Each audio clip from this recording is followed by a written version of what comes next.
So there you go, Blake. You have the support of Harvey Weinstein.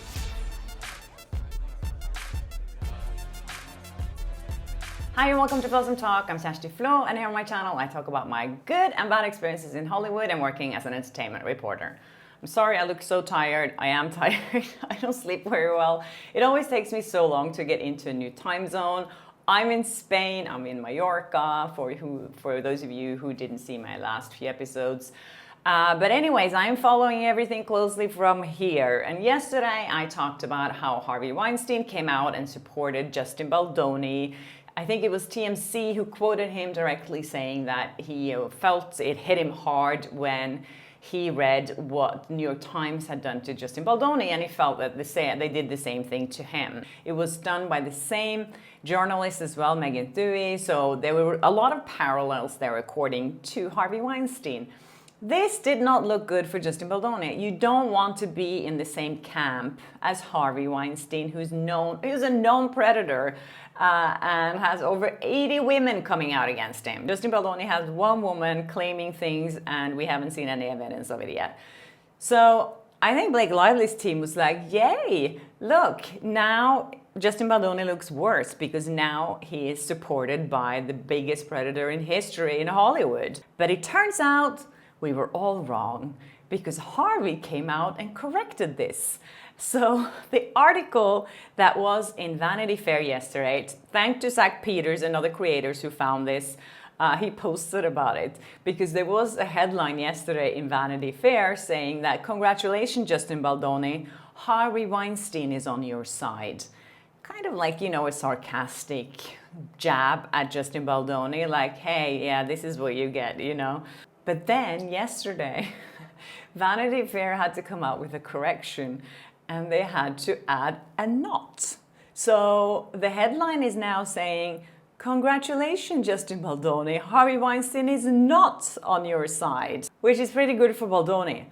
Anyways, in the statement that Vanity Fair issued, a representative for Weinstein had clarified his earlier comments about Baldoni's lively legal dispute. The representative said, he's not familiar with the details and has only had the kindest, warmest interactions with both Blake and Ryan.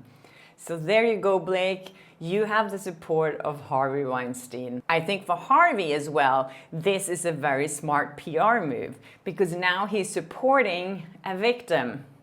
And that looks good for him when he has his new trial coming up that, oh, look at me, I support a woman, I support a victim here.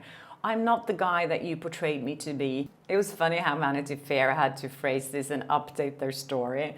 It says that, apologies to Justin Baldoni, Harvey Weinstein is actually not on his side. According to a representative for Weinstein, the disgraced producer and convicted apist is staying neutral in the legal dispute between Justin Baldoni and Blake Lively.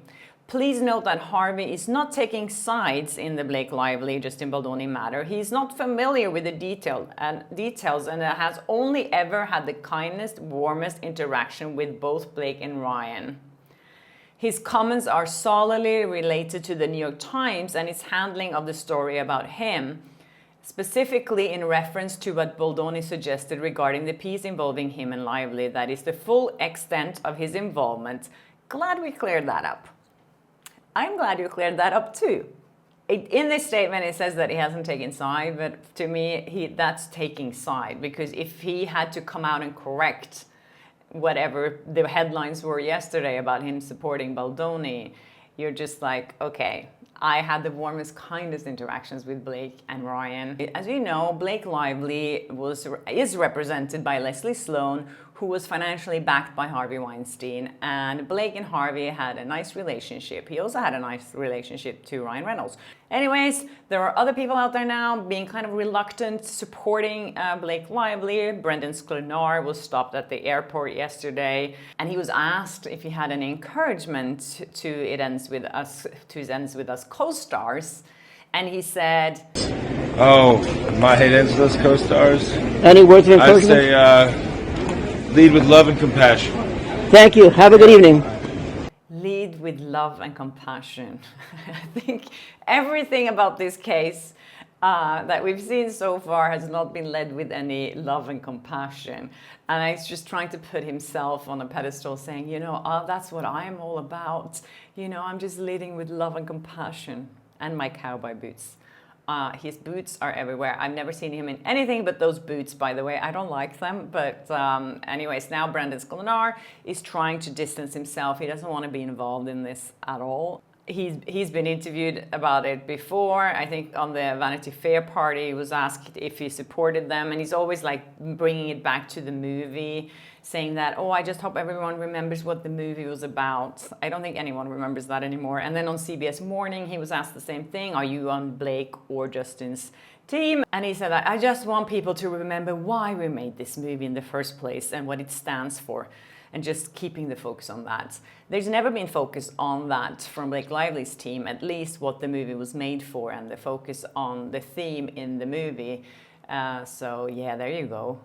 Also, Stephanie Jones has come out with another motion to dismiss, and the same has Blake Lively, and there's so much legal papers right now. I haven't had the time to look into all of it, but I saw that Deadline did a story on Stephanie Jones saying that she didn't actually leak those texts to Blake Lively's team or to the New York Times. It was subpoenaed. So she said that she didn't give up those texts and emails voluntarily. I don't know, do you have evidence of that? Why was there a subpoena at that point if there weren't any legal actions at that point? I just find it interesting that Stephanie hasn't come out with this information earlier, why she was subpoenaed and didn't give this information voluntarily. Why did she keep that from everyone for this long? I don't know, makes no sense. Also in the news is that Isabela Ferrer has deleted some photos on Instagram with Blake Lively. This was in the Daily Mail as well. And they're referring to Elsie Eldridge, the creator who actually found this. I love her. She was here on my channel. She found all this really, she's so good at doing this research. Anyway, she found out that Isabela Ferrer had deleted a bunch of photos with Blake Lively. And Daily Mail contacted a representative for Isabela Ferrer, and they said that Isabel deleted her photos with Blake Lively at the advice of those around her. Blake wants to drag her into this lawsuit and asked her to back her up on her accusations of SH, but Isabela could not do this because she didn't personally see this. The source continued. She was very naive when she was cast, and everything to her was a privilege. She was so focused on her character that she didn't have the time to get involved in any gossip. Okay, I know that she didn't obviously have any scenes with Blake because she was playing the younger version of Blake, so how could she have seen anything? I don't know if she was even on set with Blake, but anyways, the source added that she knows that defending anyone against accusations when she didn't see it herself with her own two eyes could be very damaging to her career. She feels shafted, and deleting her photos with Blake was no accident. Well, doubling down, Isabela Ferrer. Yeah, well, good for her. So if this is actually coming from a source close to Isabela Ferrer, which I think it might be, well, then Blake, you lost a supporter. I guess she still has Amber Heard and Harvey Weinstein. A lot of people commented under my video saying that, you should watch Candace Owens' videos. She did a series on Harvey Weinstein and how he was being falsely accused of things by some women. I did watch some of her episodes, and I have to say that there is a pattern with Harvey Weinstein. He was accused by over 80 women over a time period of 30 years. What happened in the courtroom and what happened with those women that accused him of more serious things, I don't know. I wasn't there, and neither was Candace Owens, but she has looked at some of the court papers and she's saying that a lot of the statements from the victims don't add up. There are factual things that they didn't know about him, and she's also talking about how the victims behaved with Harvey, that they had long relationships with him, that were going back and forth. I know there's a lot of emails between Harvey and some of these women, and it seemed like they had a relationship that was consensual. I don't know these things, and no one really knows except the people who were involved, but I do know that Harvey groomed women. And I think what Candace Owens is underlining a lot is that she feels that the victims behaved in a way she wouldn't behave in that situation, meaning that they went back to the abuser. But that is something that happens a lot. As we also know with domestic abuse victims, they keep going back. And a lot of these women were manipulated and groomed over time. I just think that the pattern here is so clear. You have to remember that Harvey was also known for retaliating against people. If they didn't do as he told them to do, he could break a career, he could make a career, he could blacklist people, he could spread rumors about them that weren't true. There's a lot of examples of this. He also hired ex-Mossad agents and spies to infiltrate with journalists to find out things about their families. So he had things that he could threaten them with if they published a story.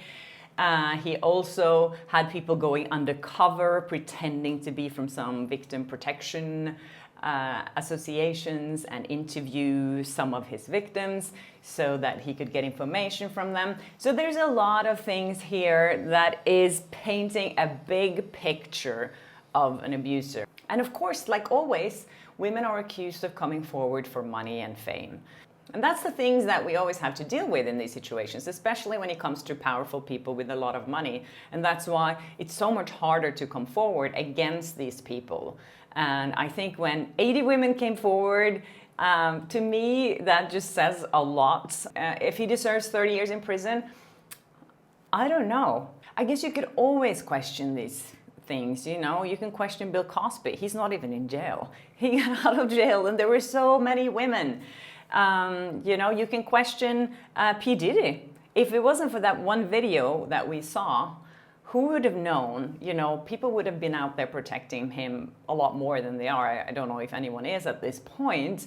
But, you know, you can always try to twist things around. The thing is, we just have to trust the court system for this. And the case against Harvey Weinstein in New York was overturned.